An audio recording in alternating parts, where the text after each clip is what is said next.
Bonjour, bienvenue sur la construction du réseau de Wessenheim et de son extension. Aujourd'hui, on va voir la construction d'une autre carte électronique en kit. On avait vu dans une vidéo précédente la construction de la carte RS8. Je vous mets le lien dans les fiches. Cette fois-ci, on va voir la construction de la carte SADEC 4, qui est une carte qui permet de commuter 4 sorties via des relais. J'avais fait la présentation de cette carte, je vous mets aussi dans les fiches. Cette carte est beaucoup mieux conçue que la RS8. Le PCB est beaucoup plus rationnel. Elle est aussi architecturée sur un K86E quelque chose, donc c'est un microcontrôleur avec une EEPROM.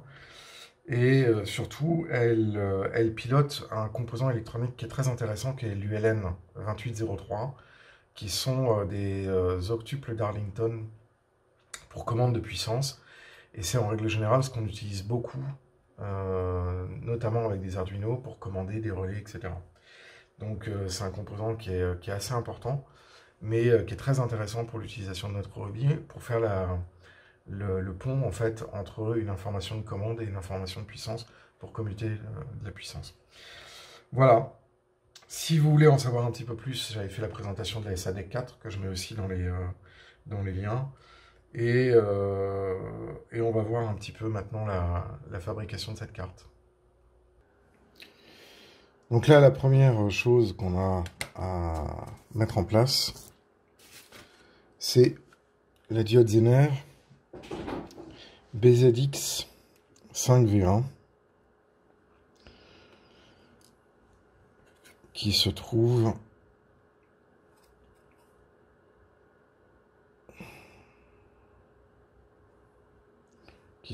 ici. Donc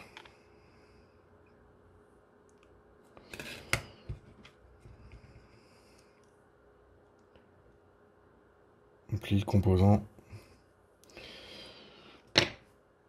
On fait bien attention ici au petit anneau noir pour mettre la carte dans le bon sens, la diode dans le bon sens, et on s'attarde pas trop avec la soudure. Là, on vérifie que la panne est bien propre. Donc là, à son habitude, on biffe. Ensuite, on a deux diodes AM4003. Oula.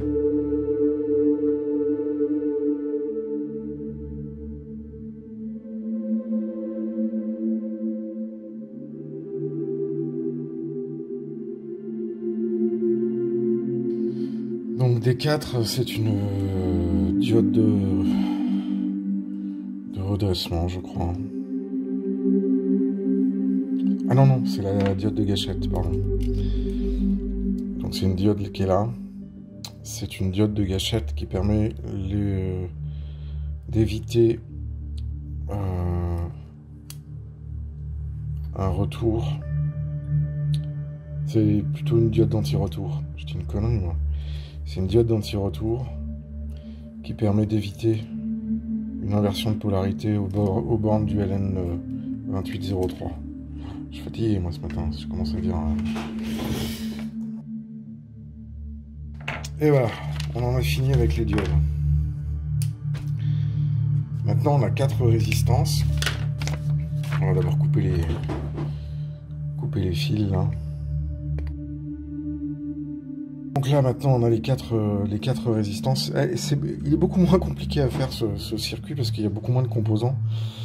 La seule petite difficulté, c'est bien reconnaître la diode Zener BZX 5V1 et la AM4148 quand on commence, mais une fois qu'on les a bien repérées toutes, c'est assez rapide. Donc là, on a 4 résistances. Donc c'est des marron, vert, noir, marron de 1,5 kΩ. Et elles sont ici. 1, 2, 3, 4. Alors là, elles sont juste à côté du pont de diode. Parce que contrairement à la RS8, ici, on a une transformation. D'abord, un redressement avec le pont de diode. Et ensuite, après, on a un circuit RC de lissage du courant.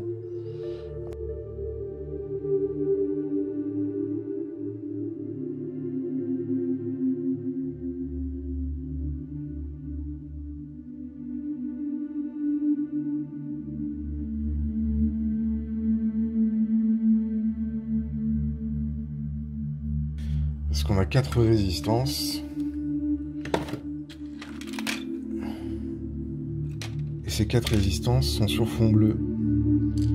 Donc du coup, pour savoir qui est qui, les couleurs et les fois,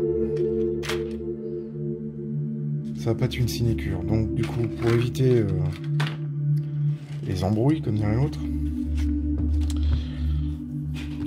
on sort le multimètre. Et on va vérifier au multimètre parce que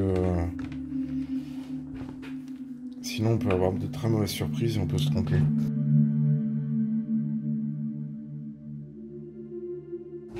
Mais il faut vraiment vérifier parce qu'en cas de doute, on peut vite faire des bêtises. Donc ça c'est Mademoiselle R5. Mademoiselle R5 qui est là. Donc on l'applique. Donc là on m'avait dit R5 c'est marron gris. Donc marron gris. Du coup, comme on regarde la carte comme ça, marron gris. Voilà. R6. Là c'est red black orange. Et ça a une valeur de 1 mégaohm.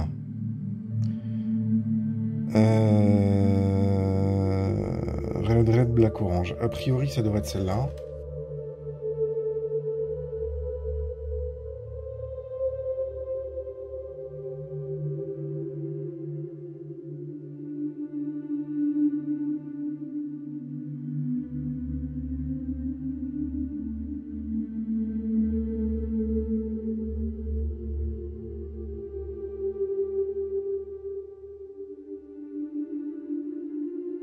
Ce qui est important, c'est de ne pas inverser les diodes, ni les condensateurs.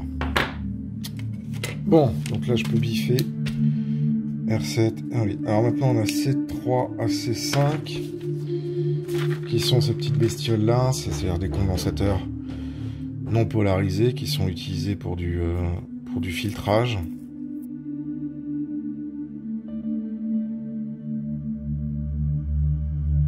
Donc là, on a le condensateur de filtrage qui filtre à l'entrée du CNY17, qui est un optocoupleur. Donc un optocoupleur, ça permet de récupérer un signal et de le décorréler de la tension qui porte ce signal.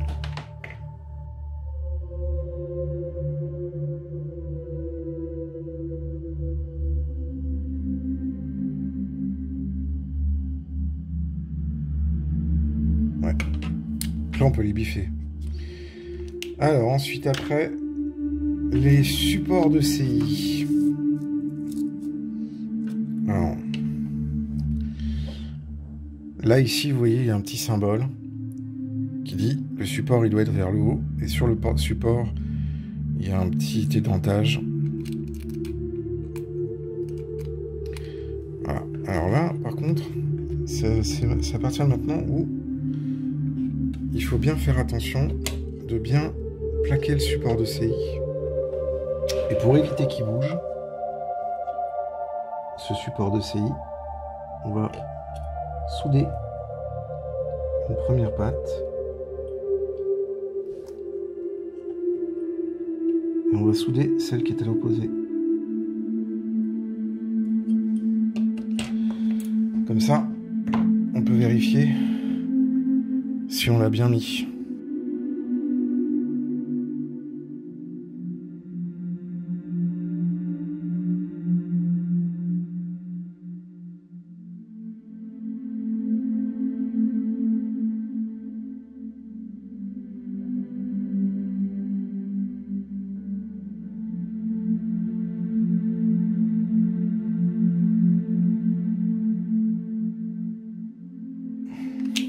Ah! Notre ami le résonateur. Donc ça, c'est pour pas utiliser de quartz. Enfin, c'est comme un quartz, en fait. C'est même délire. On avait déjà vu ce composant sur la RS8.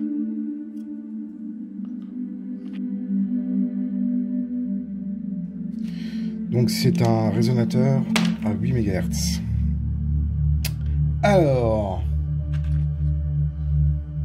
là, par contre, je suis pas d'accord avec leur montage. Parce que ils disent monter les condensateurs polarisés avant de monter ça. Et en fait, non. Pourquoi non? Parce que les trucs sont tellement plus hauts qu'ensuite, après, on n'arrive plus à bien plaquer ce composant-là. Donc, c'est débile. Donc, on monte d'abord le pont de Gretz et ensuite les condensateurs. L'ordre de montage est totalement illogique. Je me garde le droit de dire non. Oui, parce que là, vous voyez comment c'est... Et là, si j'avais des condensateurs comme ça, comment je pourrais être sûr que je le plaque bien, le truc? Parce que j'ai déjà eu le coup une fois sur la carte, en fait. Et j'ai galéré ensuite pour mettre les composants qui arrivent derrière. Pareil, là, pour l'instant, les deux condensateurs, ils vont rester pas soudés. Et là, on va souder tous les trucs qui sont vachement petits. Donc ça, c'est l'interrupteur de programmation. Alors, vous voyez, les relais, il y a une petite tige blanche là, qu'on retrouve ici. Donc c'est comme ça qu'on sait qu'on met le relais dans le bon sens. Mais si j'avais mis les condensateurs, eh ben, le relais, il serait mal mis. Et là, c'est pareil. Vous avez vu le nombre de broches sur ce machin?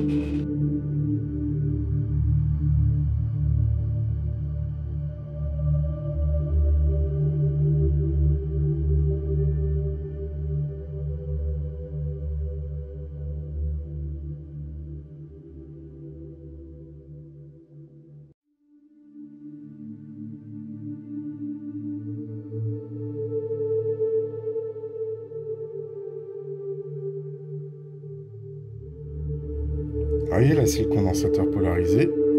On a le signe moins, on a le signe plus, on met le signe comme ça. Regardez tout de suite ce que ça fait. Vous voyez? Au niveau de la hauteur. Si je l'avais mis, comment j'aurais pu mettre bien les relais?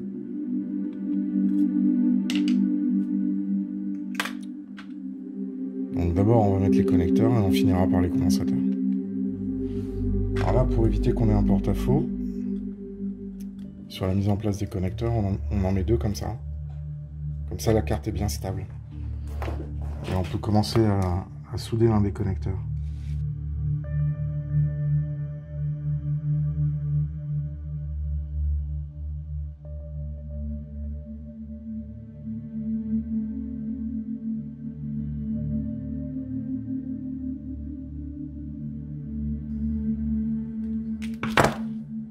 Voilà. Et maintenant,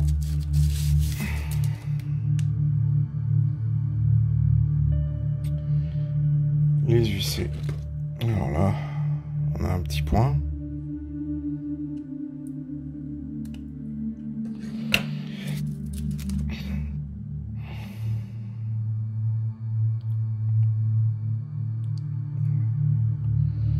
Là, on a un petit indentation et un petit point. Comme ça.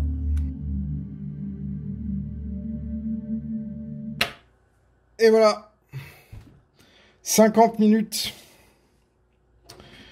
Voilà, il m'a fallu 50 minutes pour monter la carte. Et donc, maintenant, elle va pouvoir être mise sur le réseau. On va pouvoir lui donner son adresse.